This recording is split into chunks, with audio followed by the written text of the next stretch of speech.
Hello and welcome along. My name is Eddie and this is my vlog, and today is March the 2nd and welcome to Ballyrock on the northern coast of Ireland.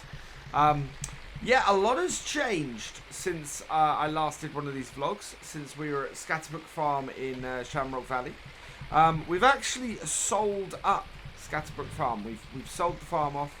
And refocused our stuff north of the Irish border. So we're back in Northern Ireland here in Ballyrock, and we're going to turn down here because we have bought a new dairy farm. So I'm on my way. I'm actually on my way back from Ballincraig Estate. As I mentioned during my vlogs on Scatterbrook, my brother has taken over Ballincraig Estate. He's dealing with there, and we've sort of refocused things away from the pigs and back to the dairy and the cows, and we looked for a farm basically that would give us a good covering for both, and this is it. This is Hilltop Farm, just outside the town of Ballyrock, and yeah, this is where we've moved to. Let's turn this off, and yeah, so I want to give you a tour of the farm today. I want to show you round our new dairy farm. It's a bit of a wet day. But yeah, we're very much focusing on the same things as we were with we've been focusing on Ballincraig for the last few years since we brought that back from the brink. We've got 200 head of cattle here, and dairy cattle, and they're looking good. We're gonna just pop through the gate here, and I'm just gonna go and turn their water on and get that all filled and make sure they've got plenty of that. There we go. So that should fill up now. And yeah, so we're kind of looking after our cows here. We've got sheep here as well. So this is wool as well. And we'll take you down to that yard in a bit. But yeah, we've got a really nice modern setup here. Now this farm was a little bit run down when we took it. The sheds had all just had a sort of a do-up. We've only owned this since... we only moved in here about a month ago. So, yeah, we took the cattle that it has and sort of just take it on. But it's the most incredible view. My favourite place here... Let's go through the gate rather than trying to jump that barbed wire fence. My favourite place here at the moment is to come up the top. See if we can. Oh, we have to jump this gate. It's a bit stiff, some of these gates, and head to this mound here, because what you get to do is stand at the top of here and just look out on that northern coast. And even on a wet day like this, I'm very pleased I've got my waterproofs on. But on a wet day like this, you could even then you can see out here. On a sunny day, this is the most incredible view. And yeah, so that's my favourite point in the farm that I've got to so far. Now, most of we are mixed here. There we go. Finally got that to move. We are mixed farm here, so it's cows and sheep and cattle. And yeah, this up here is where all of our cattle production, or all of our milk production, everything goes. There are some updates I want to make to the farm. We've got, yeah, we've got no grain store here. This is our shed for our equipment, although we only keep one piece of equipment up at this farm.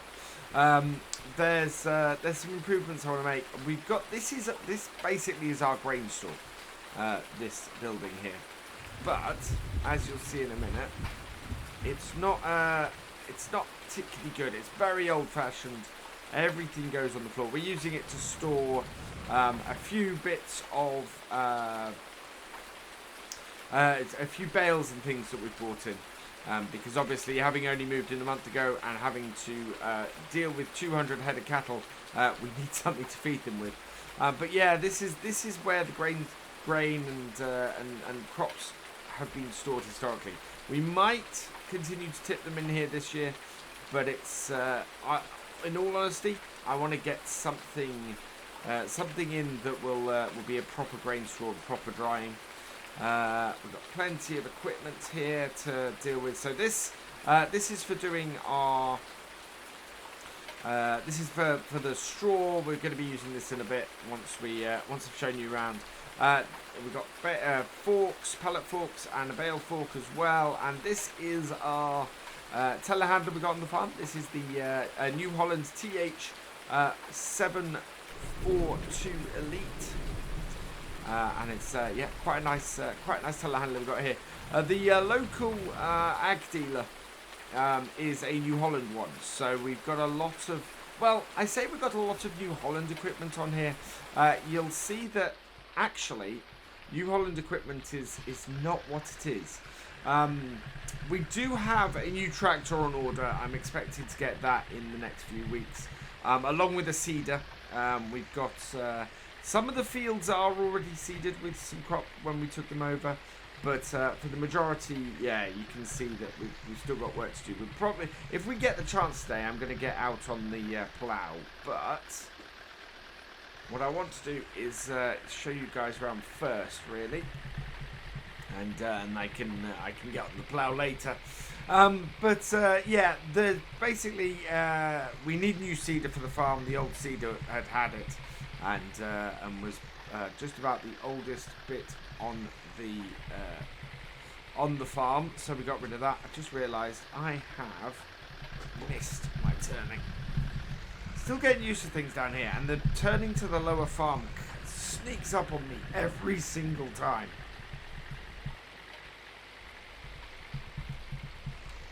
Right, here it is. Just that's entrance into our sheep field. So yeah, here's where we want to be. There we go. So this is our main sheep and agricultural yard. We store all of our equipment down here, even though most of our arable fields are accessible from the main farm. We've got a nice big grass field out this way. This is going to be produce a lot of our grass. We've got some new equipment on the farm. So there's a Cumberland plough we've got here, and the dealer is a mixed New Holland Cumberland one. So the farm, I think they spent a lot of money getting themselves updated with new grass equipment and things last year, because this is all pretty new stuff that they've got here for doing the grass that we bought with the farm. And then you got things like this, an older. This is a Heston baler. Bales. These are 6,000 litre bales this thing produces, but which will be pretty good for us. It should be absolutely great. One thing that we're missing that I think we're going to have to buy is a forage wagon. We're not looking to wrap Heston bales.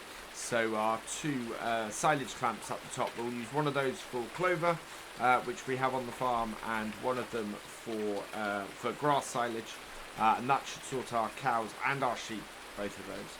Animal trailer, that's a Broham that's in a nice crimson colour, which seems to have been the theme of the farm here, because in here you can see what's more. We've got Cumberland fertilizer spreader and sprayer. We've got a Bailey trailer, so this is the grain carting trailer for the farm, which is takes about 14,000 litres ish, I think. So nice bale trailer we've got on the farm here.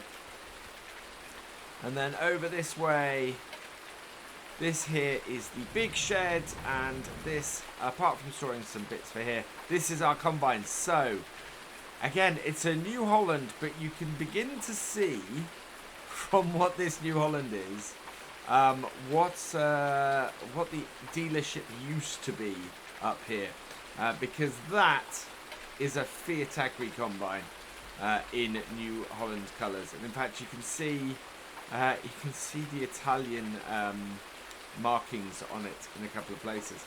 So yeah, this is that is a New Holland L625 combine. That was a Fiat Agri combine. And as you know, I am not.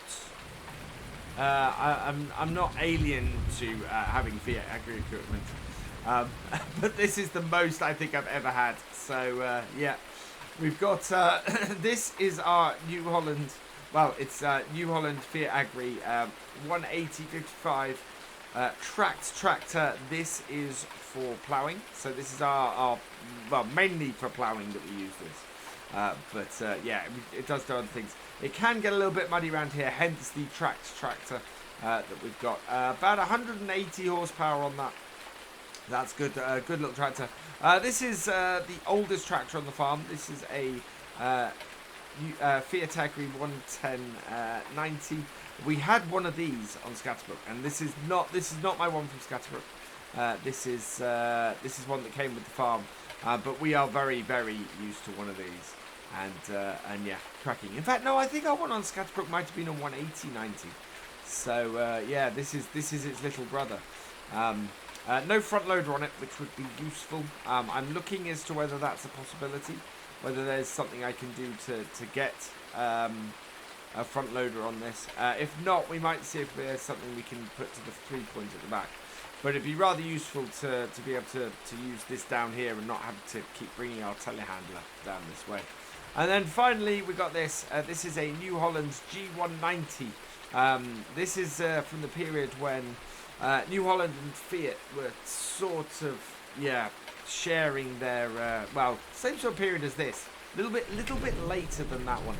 So sort of late 90s, early 2000s this. And this is the most modern tractor they had on the farm.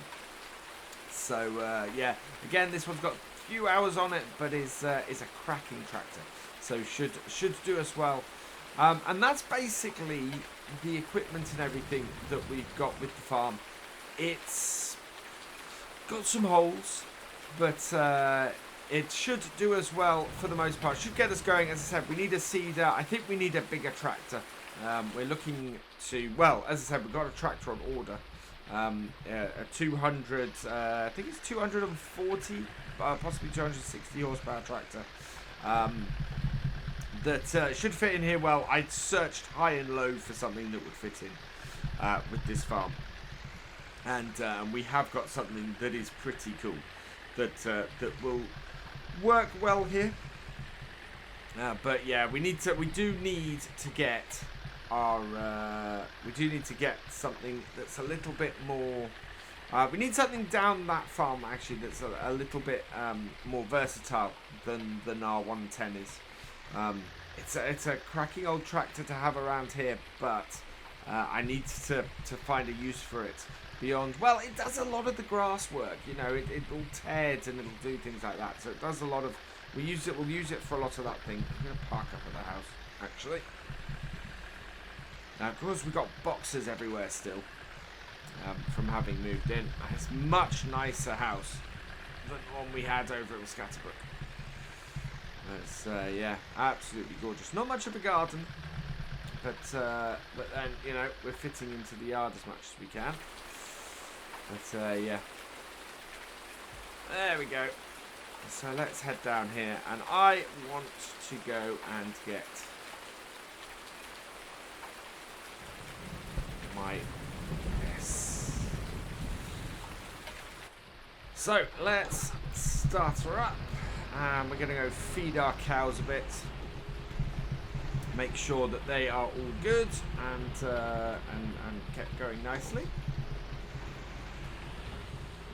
We do need to look after our cows on a regular basis. So yeah, there we go.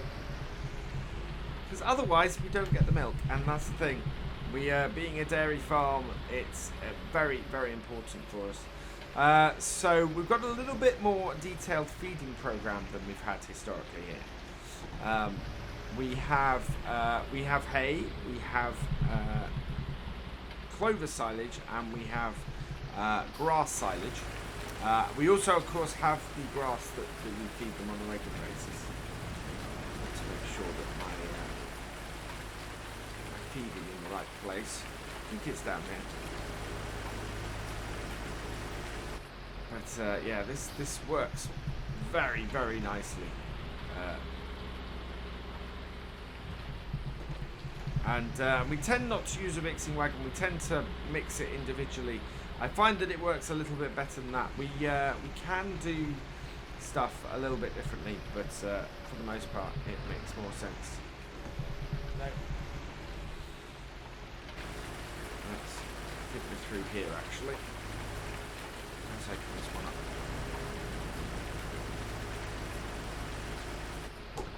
Sometimes it doesn't. Oh, Christ. There we go. Right.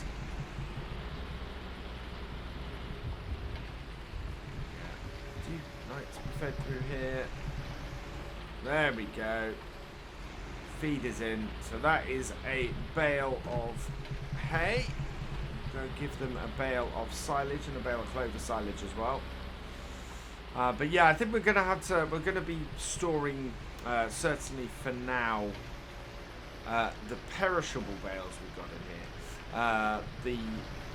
The other ones we got. So the silage bales are only temporary. We won't be putting any. We won't be having silage bales as a general thing going forward. It's why I need a forage wagon.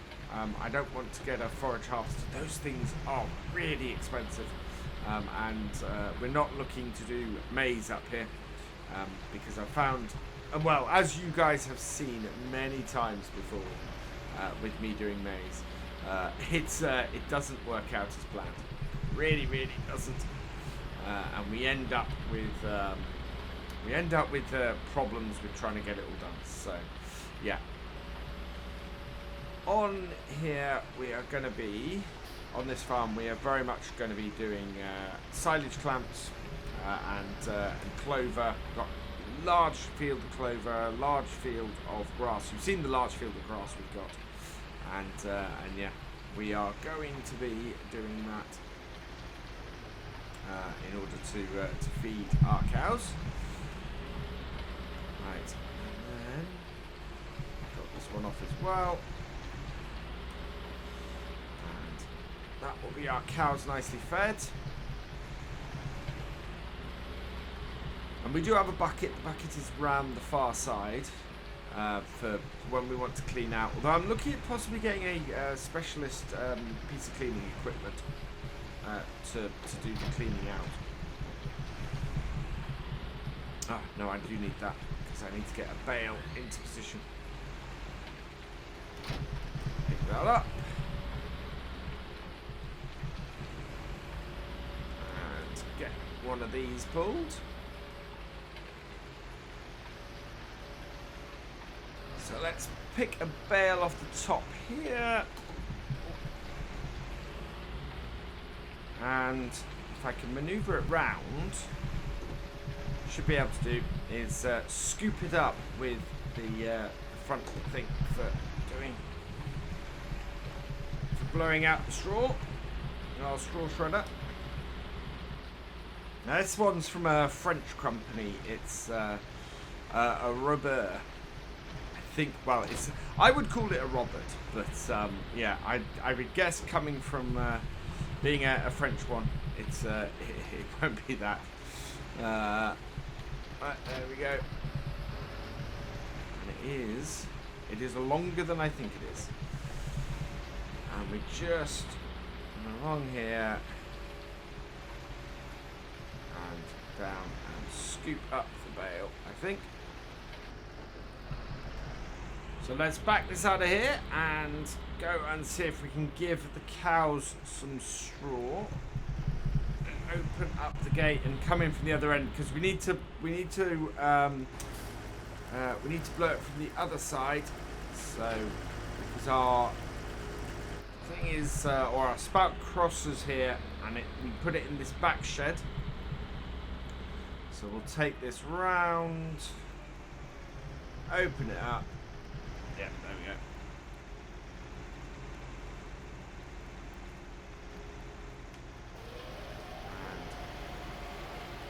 Blow this all in there. And there's a lot more of this to do. This is just sort of my initial stuff. We're gonna have to. It's gonna take most of the bales actually that we've got to feed the cows initially. Same goes for the straw. We're gonna have to put extra straw in as well. But I wanted to just sort of go through the basics of what we're doing here with the cows. We're going to do the same with the sheep now. So what I want to do is drop the bale shredder off here.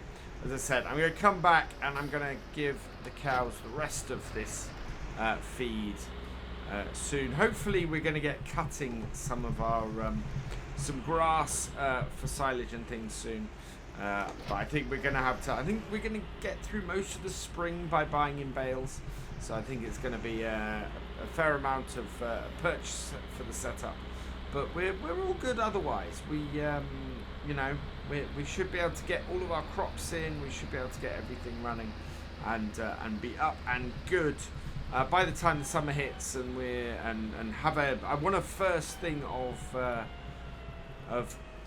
grass silage done before the summer, which we should be able to do.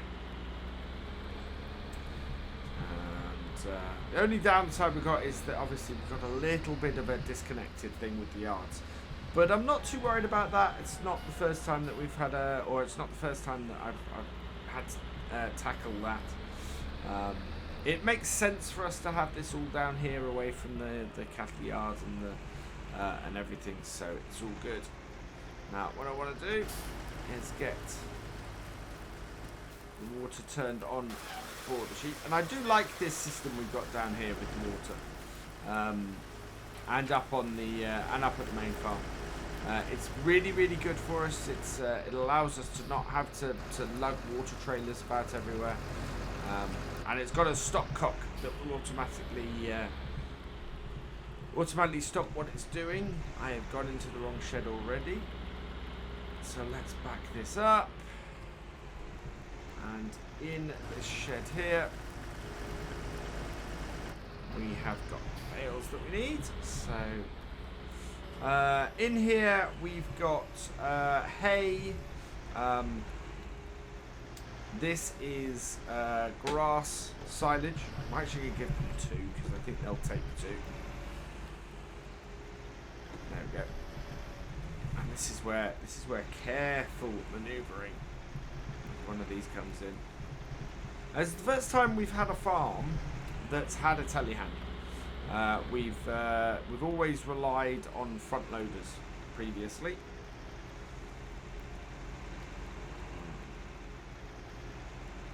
And this, I think, is the feeding area. Yeah, there we go. So that will give them some of that. Actually, they don't need all of that. It's the cows we should have given it all to. I don't mind spiking fully done silage bales. It's when I'm spiking ones that haven't been haven't fermented yet can cause issues. Obviously, it means that they no longer fully ferment. So yeah, we want to. I'd like to avoid doing that. But these ones are fully fermented ones, so they'll be fine. I'll put that back.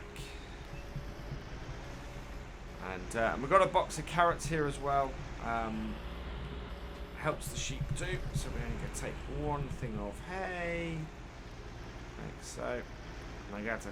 This is where the trouble comes in. I need to pop all the way back up to the main farm to get something to put the carrot.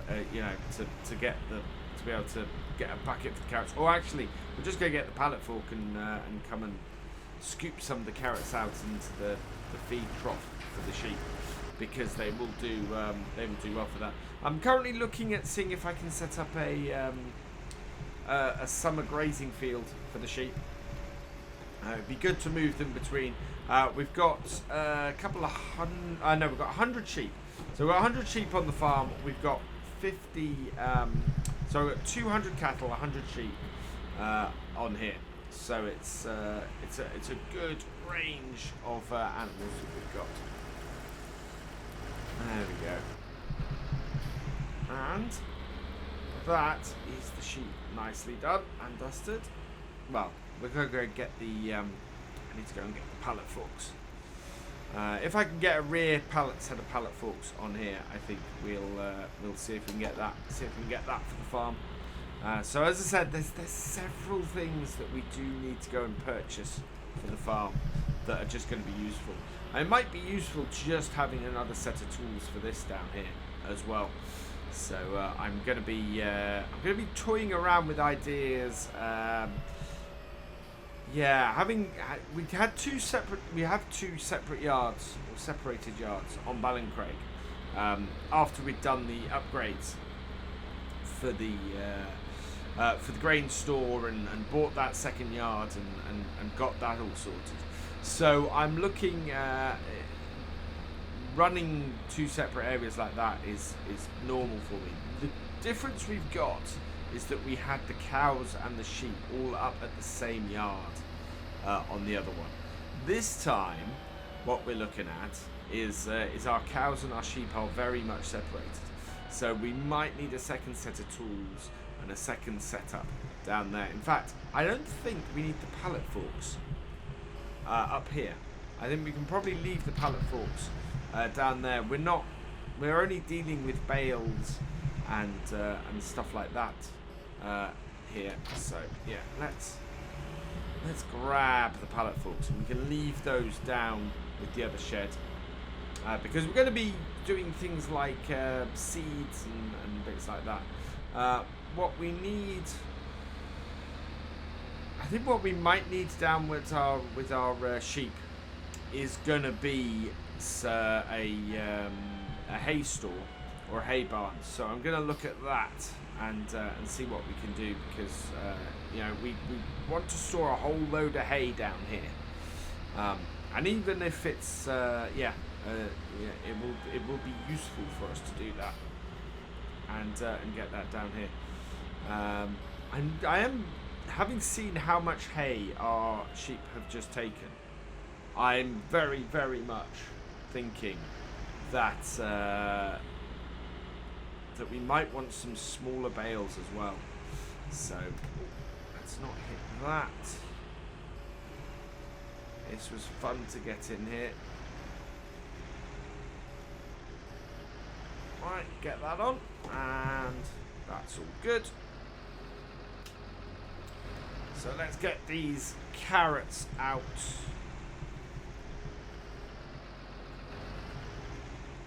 Oh, it is. I got them. Getting them in here. We got them in here really tightly. I'm trying not to clip my header trailer because I'm clipping the header trailer and it's moving it forwards. But it's not an easy maneuver. Yeah, I'm going to have to reposition my header trailer because we've caught that with the back. Thankfully, we didn't run it over. But yeah, that's moved the header trailer out of position. And the rain stopped. Hallelujah. So, yeah, let's go and give some carrots to our sheep as well. And they should be alright for grass too, because there's grass in their field. Ooh. There we go. Through we go. And give them some carrots too. Should be alright for, I think. Yep, there we are. Let's go. Just throw some of those out. There we go. They'll be happy with those as well. That'll be good. And that is that done. So that's our animals looked after. They're looking pretty good. I'm happy with that. You guys can see what the farm is like. I do need to go and get some ploughing done, so I think I'm going to hook up the 110/90, sorry, the 180 55 tractor up to the plough and go and do that. Get that job started, and yeah, I need to fix what I've done with my harvester header there as well. But yeah, that, I hope it's been a good introduction to the farm for you. We will be doing some vlogs on a regular basis from here from now, so I hope you will join me for those. For now, though, for this vlog, all that remains is for me to say thank you for watching. I hope you've enjoyed this vlog. Please give it a like, drop us a comment, and give it a share. And for all the latest videos from the farm, please subscribe to the channel, ring that bell, and I will see you next time. Goodbye.